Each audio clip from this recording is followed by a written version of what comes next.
Hi hello ನಮಸ್ತೆ ಎಲ್ಲರಿಗೂ S P S media ಚಾನಲಿನ ಮತ್ತೊಂದು ವಿಡಿಯೋಗೆ ಸ್ವಾಗತ ಸುಸ್ವಾಗತ. ಸ್ನೇಹಿತರೆ, ಎಲ್ಲರೂ ಹೇಗಿದ್ದೀರಾ? ಎಲ್ಲರೂ ಚೆನ್ನಾಗಿದ್ದೀರಾ ಅಂದ್ಕೊಂಡಿದ್ದೀನಿ. ನಾನು ಕೂಡ ತುಂಬಾ ಚೆನ್ನಾಗಿದ್ದೀನಿ. ಎಲ್ಲರೂ ಚೆನ್ನಾಗಿದ್ದೀರಾ ಅಂದ್ಕೊಂಡು ಭಾವಿಸ್ಕೊಂಡು ಇವತ್ತಿನ ಒಂದು ವಿಡಿಯೋನ ಶುರು ಮಾಡಿಬಿಡೋಣ. ಇವತ್ತಿನ ಒಂದು ವಿಡಿಯೋದಲ್ಲಿ ಆಗಸ್ಟ್ 12ನೇ ತಾರೀಕು ಶಕ್ತಿಶಾಲಿಯಾದಂತಹ ಅಮಾವಾಸ್ಯೆ ಇದೆ. ಈ ಬರುವಂತಹ 12ನೇ ತಾರೀಕು ಭೀಮನ ಅಮಾವಾಸ್ಯೆಯನ್ನು ಆಷಾಢದ ಮಾಸದ ಕೊನೆಯ ದಿನದಂದು ಆಚರಿಸಲಾಗುತ್ತದೆ ಅಥವಾ ನಂತರ ಆಚರಿಸಲಾಗುತ್ತದೆ. ಈ ದಿನ ವಿವಾಹಿತ ಮಹಿಳೆಯರು ಪತಿಯ ಆಯುಷು, ಆರೋಗ್ಯ ಮತ್ತು ದೀರ್ಘ ಸುಮಂಗಲಿತ್ವಕ್ಕಾಗಿ ಶಿವ ಪಾರ್ವತಿಯನ್ನು ಜ್ಯೋತಿ ಭೀಮೇಶ್ವರವನ್ನು ಪೂಜಿಸುತ್ತಾರೆ. ಅವಿವಾಹಿತರು ಉತ್ತಮ ಗುಣದ ವರವನ್ನು ಬಯಸಿ ವರನನ್ನು ಬಯಸಿ ಈ ವ್ರತವನ್ನು ಆಚರಿಸಲಾಗುತ್ತದೆ ಅಂತಲೇ ಹೇಳ್ಬೋದು. ಇನ್ನು ಸಾಕಷ್ಟು ಜನರು ಕೇಳ್ತಾ ಇರ್ತೀರ, ಈ ದಿನದಿಂದ ನಮಗೆ ಯಾರಿಗೆ ಅದೃಷ್ಟ ಇದೆ, ಯಾವುದರ ಬಗ್ಗೆ ಏನೆಲ್ಲ ಫಲಗಳು ಸಿಗಬಹುದು ಅನ್ನೋದ ಕೇಳ್ತಾ ಸೊ ಹಾಗಾಗಿ ಈ 5 ರಾಶಿಯವರಿಗೆ ಉತ್ತಮ ಆರೋಗ್ಯ, ಸಂಪತ್ತು ವೃದ್ಧಿ, ಆಯಸ್ಸು, ಆರೋಗ್ಯ, ಶ್ರೇಯಸ್ಸು ವೃದ್ಧಿಯಾಗಲಿದೆ ಅಂತಲೇ ಹೇಳ್ಬೋದು. ಹಾಗಿದ್ರೆ ಈ 5 ರಾಶಿಯವರು ಯಾರ್ಯಾರು ಅನ್ನೋದನ್ನ ತಿಳಿಸ್ಕೊಡ್ತೀನಿ. ಅದಕ್ಕಿಂತ ಮುಂಚೆ ಪೂಜೆಯ ಮಹತ್ವವನ್ನು ತಿಳಿಸ್ಕೊಡ್ತೀನಿ, ಆಚರಣೆಯನ್ನು ತಿಳಿಸ್ಕೊಡ್ತೀನಿ. ಹೌದು ಸ್ನೇಹಿತರೆ, ಪತಿ ಆಯುಷ್ಯಕ್ಕಾಗಿ ಗಂಡನ ಆಯುಸ್ಸು, ಆರೋಗ್ಯ ಮತ್ತು ಶ್ರೇಯಸ್ಸನ್ನು ವೃದ್ಧಿಸಲಿ ಎಂದು ಹೆಣ್ಣುಮಕ್ಕಳು ಪ್ರಾರ್ಥಿಸುತ್ತಾರೆ. ಇನ್ನು ಅವಿವಾಹಿತರಿಗೆ ವರಪ್ರಾಪ್ತಿ, ಕನ್ಯೆಯರು ಉತ್ತಮ ಪತಿಯನ್ನು ಕೋರಿ ಈ ದಿನ ವಿಶೇಷ ಪೂಜೆಯನ್ನು ಮಾಡ್ತಾರೆ. ಇನ್ನು ಜ್ಯೋತಿ ಭೀಮೇಶ್ವರ ಪೂಜೆ ಅಂದರೆ ಮಣ್ಣಿನಿಂದ ಶಿವ ಪಾರ್ವತಿ ಮತ್ತು ಭೀಮನ ಮೂರ್ತಿಗಳನ್ನು ತಯಾರಿಸಿ ಕಳಸವಿಟ್ಟು ಪೂಜಿಸುತ್ತಾರೆ. ಶಿವನ ಮಂತ್ರವನ್ನು ಹೇಳಲಾಗುತ್ತದೆ ಸ್ನೇಹಿತರೆ. ಇನ್ನು ಈ ದಿನ ಉಪವಾಸ ಇದ್ದು ಈ ದಿನ ಮಹಿಳೆಯರು ಕಠಿಣ ಉಪವಾಸ ವ್ರತವನ್ನು ಆಚರಿಸಲಾಗುತ್ತದೆ. ಸಂಜೆ ಪೂಜೆ ಮುಗಿಸಿ ಭೋಜನವನ್ನು ಸ್ವೀಕರಿಸುತ್ತಾರೆ ಅಂತಲೇ ಹೇಳಬಹುದು. ಹಾಗಿದ್ರೆ ಈ ದಿನದಿಂದ ಏನೆಲ್ಲ ಅದೃಷ್ಟದ ಫಲಗಳನ್ನು ಗಳಿಸಲಿದ್ದೀರಿ ಈ 5 ರಾಶಿಯವರು ಅನ್ನೋದನ್ನ ಕಂಪ್ಲೀಟಾಗಿ ತಿಳಿಸ್ಕೊಡ್ತಾ ಹೋಗ್ತೀನಿ. ಎಲ್ಲೂ ಕೂಡ ಸ್ಕಿಪ್ ಮಾಡ್ದೇ ಕೊನೆ ತನಕ ವಾಚ್ ಮಾಡಿ ಸಂಪೂರ್ಣ ಮಾಹಿತಿ ಸಿಗಲಿದೆ. ಯಾಕಂದರೆ ಇನ್ನು 2-3 ದಿನದಲ್ಲಿ ಸ್ನೇಹಿತರೆ, ಅಂದರೆ ಆಷಾಢ ಮುಗಿದ ನಂತರ ಭೀಮನ ಅಮಾವಾಸ್ಯೆ ಮತ್ತು ಸೂರ್ಯಗ್ರಹಣ ಒಂದೇ ದಿನ ಇರುವ ಕಾರಣ ಸ್ನೇಹಿತರೆ, ಇನ್ನೊಂದು 2-3 ದಿನದಲ್ಲಿ ಈ ರಾಶಿಯವರಿಗೆ ಶ್ರೀಮಂತಿಕೆ, ಐಷಾರಾಮಿ ಜೀವನವನ್ನು ಕರುಣಿಸಲಿದ್ದಾನೆ ಗುರು ಅಂತಲೇ ಹೇಳ್ಬೋದು ಈ ದಿನದಂದು ಸ್ನೇಹಿತರೆ. ಹಾಗಿದ್ರೆ ಈ ದಿನ ಯಾವ ರಾಶಿಯವರು ಏನೆಲ್ಲ ಅದೃಷ್ಟದ ಫಲಗಳನ್ನು ಗಳಿಸಲಿದ್ದೀರಿ ಗುರುವಿನಿಂದ ಅನ್ನೋದನ್ನು ನೋಡ್ತಾ ಹೋಗೋಣ. ವೈದಿಕ ಜ್ಯೋತಿಷ್ಯದ ಪ್ರಕಾರ ಆಗಸ್ಟ್ 12ನೇ ತಾರೀಕು ಗುರುಗ್ರಹದಿಂದ ಅದೃಷ್ಟ ಮತ್ತು ಜ್ಞಾನಕ್ಕೆ ಕಾರಕವಾದಂತಹ ಗುರುಗ್ರಹವು ಶೀಘ್ರದಲ್ಲೇ ಕಟಕ ರಾಶಿಯಲ್ಲಿ ಉದಯಿಸಲಿದ್ದು, ಇದು ಗುರು ಉಚ್ಚ ಸ್ಥಾನದಲ್ಲಿರುವುದನ್ನು ಸೂಚಿಸುತ್ತದೆ. ಗುರುಗ್ರಹದ ಸ್ನೇಹಿತರೆ ಫಲ ಸಿಕ್ಕರೆ ಸಾಕಷ್ಟು ಅದೃಷ್ಟ ಅಂತಲೇ ಹೇಳಬಹುದು. ಯಾಕಂದರೆ ಗುರುಗ್ರಹ ಈ ಬದಲಾವಣೆಯು ಈ 5 ರಾಶಿಯವರಿಗೆ ವಿಶೇಷ ಶುಭ ಫಲ ನೀಡಬಹುದು. ಈ ಅವಧಿಯಲ್ಲಿ ಈ ರಾಶಿಯವರಿಗೆ ಅದೃಷ್ಟ, ಯಶಸ್ಸು ಮತ್ತು ವೃತ್ತಿ ಜೀವನದಲ್ಲಿ ಪ್ರಗತಿ ದೊರೆಯುವಂತಹ ಸಾಧ್ಯತೆ ಕೂಡ ಇದೆ. ಇನ್ನು ಈ 3 ರಾಶಿಯವರು ಯಾವುದರ ಬಗ್ಗೆ ಎಚ್ಚರಿಕೆ ವಹಿಸಬೇಕು? ಈ 5 ರಾಶಿಯವರು ಅದೃಷ್ಟವನ್ನು ನೋಡಲಿದ್ದೀರಿ. ಈ 3 ರಾಶಿಯವರು ಯಾವ ವಿಚಾರದ ಬಗ್ಗೆ ಎಚ್ಚರಿಕೆ ವಹಿಸಬೇಕು ಅನ್ನೋದು ಕೂಡ ತಿಳಿಸ್ಕೊಡ್ತೀನಿ. ಸೊ ಹಾಗಾಗಿ ಎಲ್ಲೂ ಕೂಡ ಸ್ಕಿಪ್ ಮಾಡ್ದೇ ಕೊನೆ ತನಕ ವಾಚ್ ಮಾಡಿ ಒಳ್ಳೆ ಮಾಹಿತಿ ಸಿಗಲಿದೆ. ಹೌದು ಸ್ನೇಹಿತರೆ, ವೈದಿಕ ಜ್ಯೋತಿಷ್ಯದಲ್ಲಿ ಗುರುಗ್ರಹಕ್ಕೆ ವಿಶೇಷ ಮಹತ್ವವಿದೆ. ಗುರುವನ್ನ ಜ್ಞಾನ, ಧರ್ಮ, ಸಂಪತ್ತು, ಸಂತಾನ, ಅದೃಷ್ಟ ಮತ್ತು ವೃದ್ಧಿಯ ಕಾರಕ ಎಂದು ಪರಿಗಣಿಸಲಾಗುತ್ತದೆ. ಸದ್ಯ ಗುರುವು ಅತಿಚಾರಿ ಚಲನೆಯಲ್ಲಿ ಕಟಕ ರಾಶಿಯಲ್ಲಿದ್ದು ಇಲ್ಲಿ ಉಚ್ಚ ಸ್ಥಾನದಲ್ಲಿದ್ದಾನೆ. ಸೊ ಹಾಗಾಗಿ ಸ್ನೇಹಿತರೆ, ಇದೇ ಆಗಸ್ಟ್ 12ರಂದು ಗುರು ಕಟಕದಲ್ಲಿ ದಹನ ಸ್ಥಿತಿಗೆ ಪ್ರವೇಶಿಸಿದ್ದು ಸುಮಾರು 28 ದಿನಗಳ ಕಾಲ ಈ ಸ್ಥಿತಿಯಲ್ಲಿ ಇರಲಿದ್ದಾರೆ. ಇದೀಗ ಗುರು ಮತ್ತೆ ಉದಯಿಸಲಿದ್ದು ಇದರ ಪರಿಣಾಮ ಎಲ್ಲ 12 ರಾಶಿಗಳ ಮೇಲೂ ಕಂಡುಬರಲಿದ್ದು, ವಿಶೇಷವಾಗಿ ಕೆಲವು ರಾಶಿಯವರಿಗೆ ಅದೃಷ್ಟ, ಆರ್ಥಿಕ ಧನಲಾಭ, ವೃತ್ತಿ ಜೀವನದಲ್ಲಿ ಪ್ರಗತಿ ಮತ್ತು ಹೊಸ ಅವಕಾಶಗಳು ದೊರೆಯುವಂತಹ ಸಾಧ್ಯತೆ ಇದೆ. ಪಂಚಾಂಗದ ಪ್ರಕಾರ ಆಗಸ್ಟ್ 12ರಂದು ಬೆಳಿಗ್ಗೆ 5:03ಕ್ಕೆ ಗುರು ಕಟಕ ರಾಶಿಯಲ್ಲಿ ಉದಯಿಸಲಿದ್ದಾನೆ. ಗುರು ಉದಯದಿಂದ ಯಾವ ರಾಶಿಯವರಿಗೆ ಹೆಚ್ಚು ಶುಭ ಫಲ ಸಿಗಲಿದೆ ಎಂಬುದನ್ನು ನೋಡ್ತಾ ಹೋಗೋಣ ಸ್ನೇಹಿತರೆ. ಇದನ್ನು ಕಂಪ್ಲೀಟಾಗಿ ವಾಚ್ ಮಾಡಿ. ಸಣ್ಣ ಪುಟ್ಟ ಪರಿಹಾರವನ್ನು ತಿಳಿಸ್ಕೊಟ್ಟಿರ್ತೀನಿ, ಅದನ್ನು ಕೂಡ ಫಾಲೋ ಮಾಡಿ, ಎಲ್ಲೂ ಕೂಡ ಸ್ಕಿಪ್ ಮಾಡಬಾರ್ದು. ಓಕೆ, ಮೊದಲನೇ ಅದೃಷ್ಟ ರಾಶಿ ಬಂದು ಮೇಷರಾಶಿಯವರಿಗೆ. ಮೇಷರಾಶಿಯವರು ಏನೆಲ್ಲ ಅದೃಷ್ಟದ ಫಲಗಳನ್ನು ಗಳಿಸಲಿದ್ದೀರಿ ಅಂದರೆ, ಮೇಷರಾಶಿಯವರಿಗೆ ಗುರುವಿನ ಉದಯವು ವೃತ್ತಿ ಮತ್ತು ಆರ್ಥಿಕ ವಿಚಾರಗಳಲ್ಲಿ ಉತ್ತಮ ಫಲಿತಾಂಶಗಳನ್ನು ನೀಡಬಹುದು. ಗುರುವು ನಿಮ್ಮ 4ನೇ ಮನೆಯಲ್ಲಿ ಉದಯಿಸುವುದರಿಂದ ಮನೆ, ಆಸ್ತಿ ಮತ್ತು ವಾಹನಕ್ಕೆ ಸಂಬಂಧಿಸಿದ ವಿಷಯಗಳಲ್ಲಿ ಶುಭ ಫಲಗಳು ದೊರೆಯುವಂತಹ ಸಾಧ್ಯತೆ ಇದೆ. ಉದ್ಯೋಗದಲ್ಲಿರುವವರಿಗೆ ಕೆಲಸದ ಸ್ಥಳದಲ್ಲಿ ಗೌರವ ಮತ್ತು ಹೊಸ ಜವಾಬ್ದಾರಿಗಳು ಸಿಗಬಹುದು. ಕುಟುಂಬದಲ್ಲಿ ಸಂತಸದ ವಾತಾವರಣ ಇರಲಿದ್ದು ತಾಯಿಯಿಂದ ಉತ್ತಮ ಬೆಂಬಲ ದೊರೆಯಬಹುದು. ಆಸ್ತಿ ಖರೀದಿ, ಮನೆ ನಿರ್ಮಾಣದ ಯೋಜನೆಗಳನ್ನು ಮುಂದುವರಿಸಲು ಇದು ಅನುಕೂಲಕರ ಸಮಯವಾಗಿರಬಹುದು. ಆರ್ಥಿಕ ಸ್ಥಿತಿಯು ಸುಧಾರಿಸುವಂತಹ ಸಾಧ್ಯತೆ ಇದೆ. ಅದೇ ರೀತಿ ಈ ರಾಶಿಯವರಿಗೆ ಗುರು ಉದಯವು ಉತ್ತಮ ಫಲಿತಾಂಶಗಳನ್ನು ನೀಡುವಂತಹ ಸಾಧ್ಯತೆ ಇದೆ. ಗುರು ನಿಮ್ಮ 11ನೇ ಮನೆಯಲ್ಲಿ ಉದಯಿಸುವುದರಿಂದ ಆತ್ಮವಿಶ್ವಾಸ, ಧೈರ್ಯ, ಶಕ್ತಿ ಕೂಡ ಹೆಚ್ಚಾಗಬಹುದು. ಈ ಅವಧಿಯಲ್ಲಿ ಮಾಡುವ ಪ್ರಯಾಣಗಳು ಉತ್ತಮ ಲಾಭವನ್ನು ತಂದುಕೊಡಬಹುದು. ಒಡ ಹುಟ್ಟಿದವರೊಂದಿಗೆ ಸಂಬಂಧಗಳು ಮತ್ತಷ್ಟು ಉತ್ತಮವಾಗಲಿದ್ದು ಅವರೊಂದಿಗೆ ಸಂತಸದ ಸಮಯವನ್ನು ಕಳೆಯಲಿದ್ದೀರಿ. ಅದೃಷ್ಟ ಬೆಂಬಲದಿಂದ ಬಹಳ ದಿನಗಳಿಂದ ಬಾಕಿ ಉಳಿದಿದ್ದ ಕೆಲಸಗಳು ಮತ್ತೆ ಆರಂಭವಾಗಬಹುದು. ಉದ್ಯಮಿಗಳಿಗೆ ಈ ಸಮಯ ಅನುಕೂಲಕರವಾಗಿದ್ದು ಪಾಲುದಾರಿಕೆ ವ್ಯವಹಾರದಲ್ಲಿ ಉತ್ತಮ ಲಾಭ ಸಿಗುವಂತಹ ಸಾಧ್ಯತೆ ಇದೆ. ಪುಷ್ಯ ನಕ್ಷತ್ರದಲ್ಲಿ ಗುರು ಸಂಚಾರ ಇರುವುದರಿಂದ ಹೊಸ ಯೋಜನೆಗಳನ್ನು ರೂಪಿಸಲು ಅವಕಾಶ ಕೂಡ ದೊರೆಯಬಹುದು. ದಾಂಪತ್ಯ ಜೀವನ ಸುಖಕರವಾಗಿದ್ದು ಸಂಗಾತಿಯೊಂದಿಗೆ ಉತ್ತಮ ಸಮಯವನ್ನು ಕಳೆಯಿರಿ. ಆರ್ಥಿಕ ಧನ ಲಾಭ ಮತ್ತು ಆದಾಯ ಹೆಚ್ಚಳದ ಅವಕಾಶಗಳು ಕೂಡ ಕಂಡುಬರಬಹುದು. ಒಟ್ಟಾರೆಯಾಗಿ ಹೇಳಬೇಕು ಅಂದರೆ ಮೇಷರಾಶಿಯವರು ಏನೆಲ್ಲ ಅದೃಷ್ಟದ ಫಲಗಳನ್ನು ಗಳಿಸಲಿದ್ದೀರಿ ಅನ್ನೋದನ್ನ ಕಂಪ್ಲೀಟಾಗಿ ತಿಳಿಸ್ಕೊಟ್ಟಿದ್ದೀನಿ. ಇನ್ನು ಅದೇ ರೀತಿ ಮುಂದಿನ ರಾಶಿ ಕಟಕ ರಾಶಿಯವರಿಗೆ. ಕಟಕ ರಾಶಿಯವರಿಗೆ ದೇವತೆಗಳ ಗುರುವಾದ ಗುರುವು ನಿಮ್ಮ ಲಗ್ನದಲ್ಲಿ ಉದಯಿಸುವುದರಿಂದ ಈ ಅವಧಿ ನಿಮಗೆ ಅತ್ಯಂತ ಶುಭಕರವಾಗಿರಬಹುದು. ಜೀವನದ ವಿವಿಧ ಕ್ಷೇತ್ರಗಳಲ್ಲಿ ಯಶಸ್ಸು ಮತ್ತು ಪ್ರಗತಿ ಸಾಧಿಸುವಂಥ ಅವಕಾಶಗಳು ಕೂಡ ದೊರೆಯಲಿವೆ. ವಿದ್ಯಾರ್ಥಿಗಳಿಗೆ ಈ ಸಮಯ ವಿಶೇಷವಾಗಿ ಅನುಕೂಲಕರವಾಗಿದ್ದು ವಿದ್ಯಾಭ್ಯಾಸದಲ್ಲಿ ಉತ್ತಮ ಸಾಧನೆ ಮಾಡುವಂತಹ ಸಾಧ್ಯತೆ ಇದೆ. ಮಕ್ಕಳಿಂದ ಸಂತೋಷ ಮತ್ತು ಶುಭ ಸುದ್ದಿಗಳು ಸಿಗಬಹುದು. ಉದ್ಯೋಗದಲ್ಲಿರುವವರಿಗೆ ಹೊಸ ಅವಕಾಶಗಳು ದೊರೆಯಲಿದ್ದು ವೃತ್ತಿ ಜೀವನಕ್ಕೆ ಸಂಬಂಧಿಸಿದ ಪ್ರಮುಖ ನಿರ್ಧಾರಗಳನ್ನು ತೆಗೆದುಕೊಳ್ಳುವ ಸಂದರ್ಭ ಬರಬಹುದು. ವ್ಯಾಪಾರದಲ್ಲಿ ಲಾಭದ ಸಾಧ್ಯತೆ ಹೆಚ್ಚಾಗಿದ್ದು ಅದೃಷ್ಟವು ನಿಮ್ಮ ಕೈ ಹಿಡಿಯಬಹುದು. ಆದರೆ ದಾಂಪತ್ಯ ಜೀವನ ಮತ್ತು ವ್ಯಾಪಾರ ಪಾಲುದಾರಿಕೆಯಲ್ಲಿ ಸಣ್ಣ ಪುಟ್ಟ ಭಿನ್ನಾಭಿಪ್ರಾಯಗಳು ಕೂಡ ಉಂಟಾಗದಂತೆ ಎಚ್ಚರಿಕೆ ವಹಿಸಿ.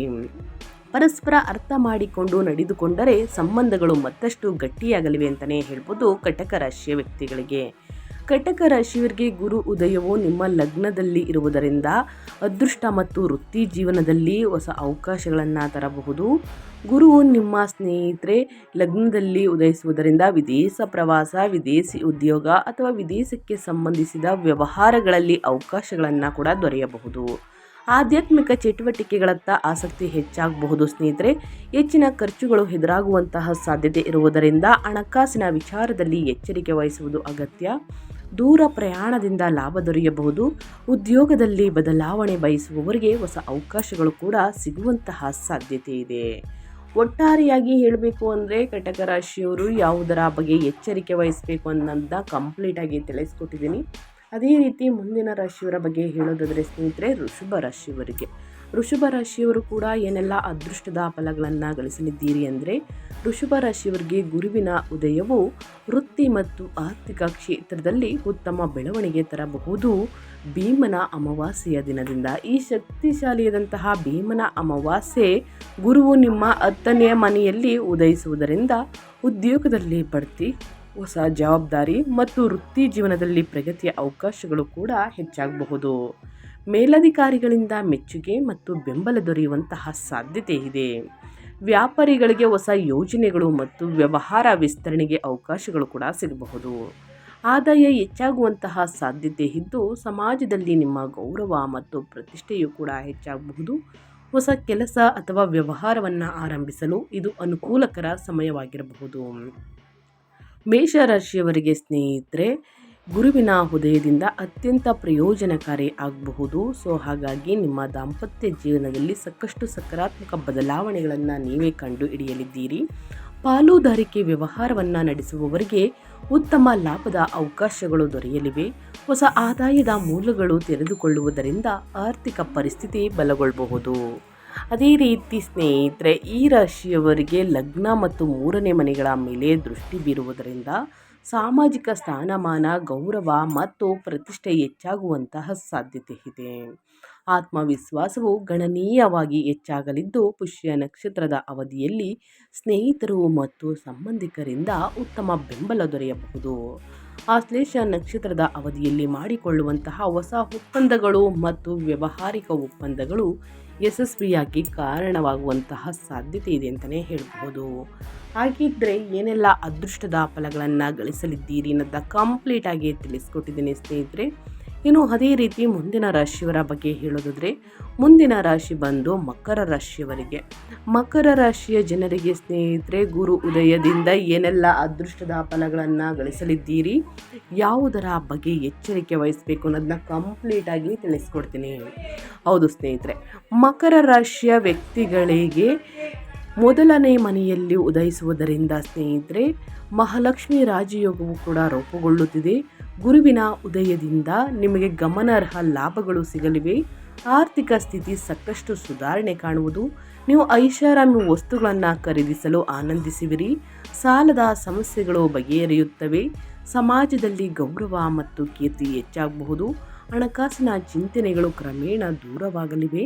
ವಿಶೇಷವಾಗಿ ಈ ಅವಧಿಯಲ್ಲಿ ಹೊಸ ಸ್ನೇಹಿತರ ಬಳಗ ಹೆಚ್ಚಾಗಬಹುದು. ಪ್ರತಿಯೊಂದು ಕೆಲಸದಲ್ಲೂ ಅಧಿಕ ಲಾಭ ಹಾಗೂ ಯಶಸ್ಸನ್ನು ನೀವು ಕಾಣಲಿದ್ದೀರಿ.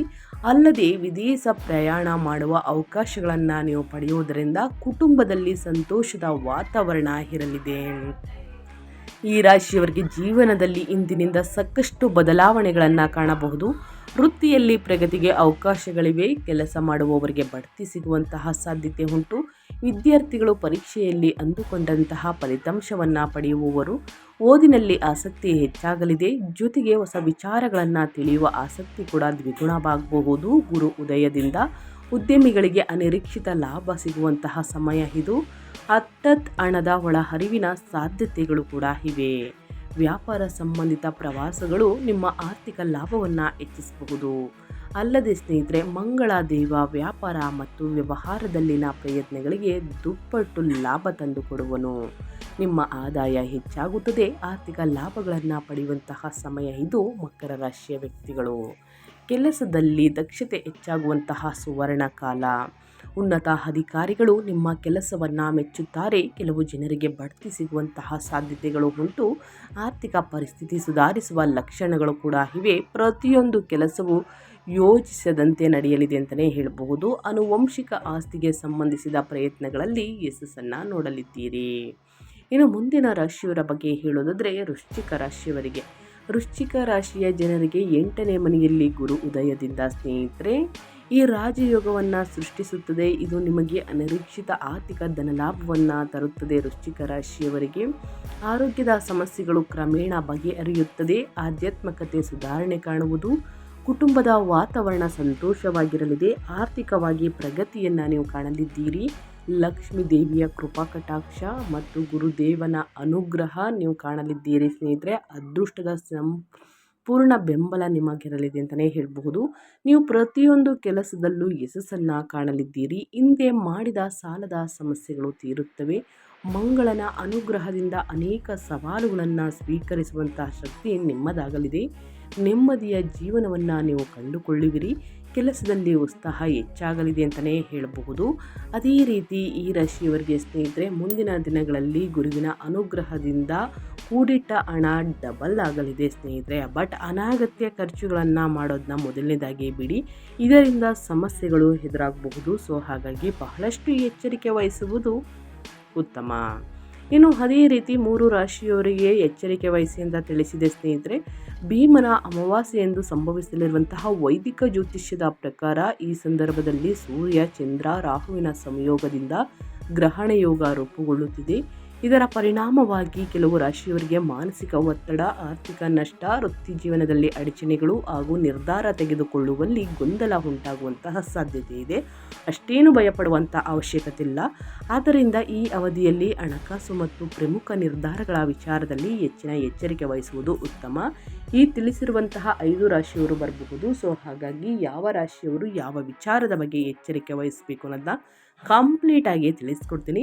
2026ರಲ್ಲಿ 2ನೇ ಸೂರ್ಯಗ್ರಹಣವು ಆಗಸ್ಟ್ 12ರಂದು ಭೀಮನ ಅಮಾವಾಸ್ಯೆಯಂದು ಸಂಭವಿಸಲಿರುವ ಕಾರಣ ವೈದಿಕ ಜ್ಯೋತಿಷ್ಯದ ಪ್ರಕಾರ ಈ ದಿನ ಸೂರ್ಯ, ಚಂದ್ರ, ರಾಹುವಿನ ಸಂಯೋಗದಿಂದ ಗ್ರಹಣ ಯೋಗ ರೂಪುಗೊಳ್ಳಲಿದೆ ಎಂದು ಪರಿಗಣಿಸುವಂತಹ ಈ 3 ರಾಶಿಯವರಿಗೆ ಗ್ರಹಣ ಮುಗಿದ ಒಂದು ವಾರದ ತನಕ ಸ್ನೇಹಿತರೆ ಸ್ವಲ್ಪ ಪರಿಣಾಮ ಅಂತಂದರೆ ಮಾನಸಿಕ ಒತ್ತಡ, ನಿರ್ಧಾರ ತೆಗೆದುಕೊಳ್ಳುವಲ್ಲಿ ಗೊಂದಲ, ಹಠಾತ್ ಆರ್ಥಿಕ ನಷ್ಟ, ನಡೆಯುತ್ತಿರುವ ಕೆಲಸಗಳಲ್ಲಿ ಅಡಚಣೆ ಉಂಟಾಗುವಂತಹ ಸಾಧ್ಯತೆ ಇದೆ.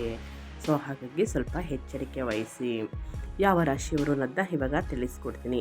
ಮೊದಲನೇದಾಗಿ ತುಲಾರಾಶಿಯವರಿಗೆ ಸ್ನೇಹಿತರೆ ಆಶ್ಲೇಷ ನಕ್ಷತ್ರದಲ್ಲಿ ರೂಪುಗೊಳ್ಳುವುದರಿಂದ ಸಾಕಷ್ಟು ಸಮಸ್ಯೆಗಳು ಎದುರಾಗಬಹುದು ಸ್ನೇಹಿತರೆ. ಯಾಕಂತಂದರೆ ಈ ರಾಶಿಯವರಿಗೆ ಸ್ನೇಹಿತರೆ ವೃತ್ತಿ ಮತ್ತು ಗೌರವದ ಮೇಲೆ ಕಂಡುಬರುವಂತಹ ಸಾಧ್ಯತೆ ಇದೆ. ಕೆಲಸದ ಸ್ಥಳದಲ್ಲಿ ಸಹೋದ್ಯೋಗಿಗಳು ಅಥವಾ ಮೇಲಧಿಕಾರಿಗಳೊಂದಿಗೆ ಭಿನ್ನಾಭಿಪ್ರಾಯಗಳು ಉಂಟಾಗಬಹುದು.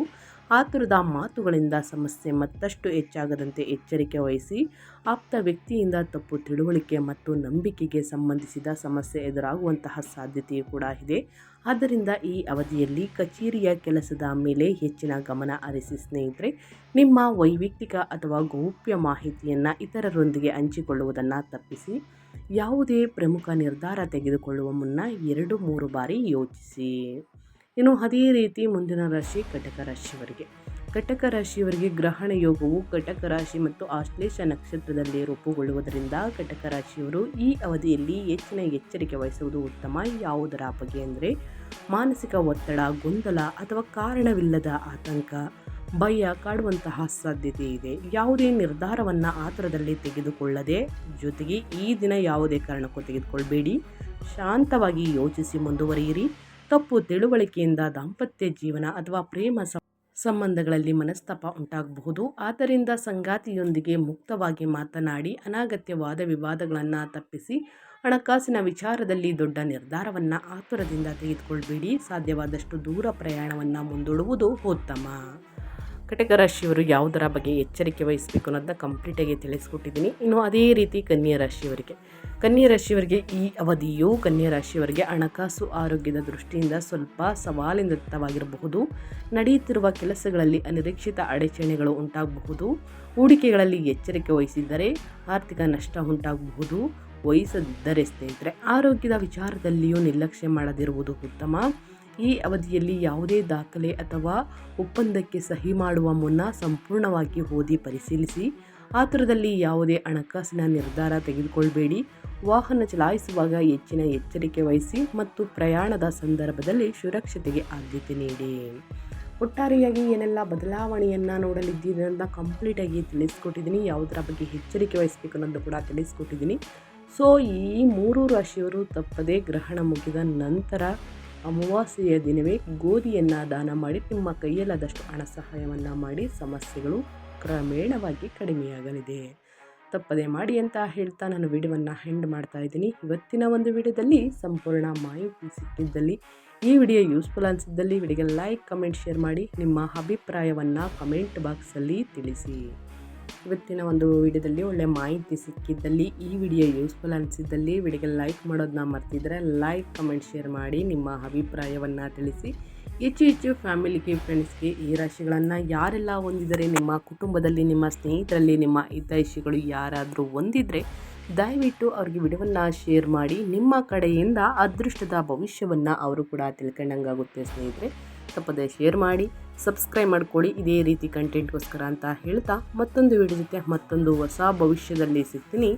Thank you for watching.